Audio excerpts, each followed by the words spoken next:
ഭയം മനുഷ്യനെ വല്ലാതെ അലട്ടുന്ന ഒരു കാര്യമാണ്. ഭയമുണ്ടെങ്കിൽ നമുക്ക് വിശ്വാസത്തിൽ മുന്നേറുവാനായി പറ്റത്തില്ല.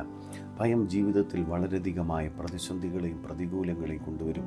ഭയം പിശാചിൻ്റെ ഒരു പദ്ധതിയാണ്, അവൻ്റെ ഒരു തന്ത്രമാണ്. തിരുവചനത്തിൽ അനേകം പ്രാവശ്യം കർത്താവ് തന്നെ പറയുന്നു ഭയപ്പെടരുതെന്ന്. എന്നാൽ ഈ പകൽക്കാലം ഞാൻ നിങ്ങളോട് പറയാം, നിങ്ങൾ ധൈര്യത്തോടെ നിങ്ങളായിരിക്കണം. കാരണം യേശു നമ്മോട് കൂടെയുണ്ട്. ദൈവത്തിൻ്റെ തിരുവചനത്തിൽ ഇപ്രകാരമാണ് പറയുന്നത്. സങ്കീർത്തനങ്ങൾ 27:3 ഒരു സൈന്യം എൻ്റെ നേരെ പാളയം ഇറങ്ങിയാലും എൻ്റെ ഹൃദയം ഭയപ്പെടുകയില്ല. എനിക്ക് യുദ്ധം നേരിട്ടാലും ഞാൻ നിർഭയമായിരിക്കും എന്ന് ദൈവത്തിൻ്റെ തിരുവചനം പറയുന്നു. പ്രിയ ദൈവപൈതലേ, ഒരു സൈന്യം നമ്മുടെ നേരെ വന്നോട്ടെ, നമ്മൾ ഭയപ്പെടരുത്. നമുക്ക് യുദ്ധം നേരിട്ടാലും നാം ധൈര്യത്തോടായിരിക്കണം. കാരണം ഇതിനെല്ലാം ജയിച്ച യേശു നമ്മോട് കൂടെയുണ്ട്. നിൻ്റെ പ്രതിസന്ധികളിൽ കൈവിടുന്ന ദൈവമല്ല നമ്മുടെ ദൈവം.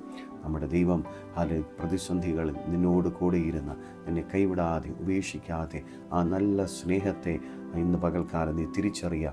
അവന് വേണ്ടി നിൻ്റെ ഹൃദയം തുറന്നു കൊടുക്കുക. നിൻ്റെ ജീവിതത്തിൽ വലിയ വിടുതലുകളും വലിയ അത്ഭുതങ്ങളും കർത്താവ് നിൻ്റെ ജീവിതത്തിൽ കാണിക്കുവാനായി പോകുന്നു. ധൈര്യത്തോടായിരിക്കുക. God bless U.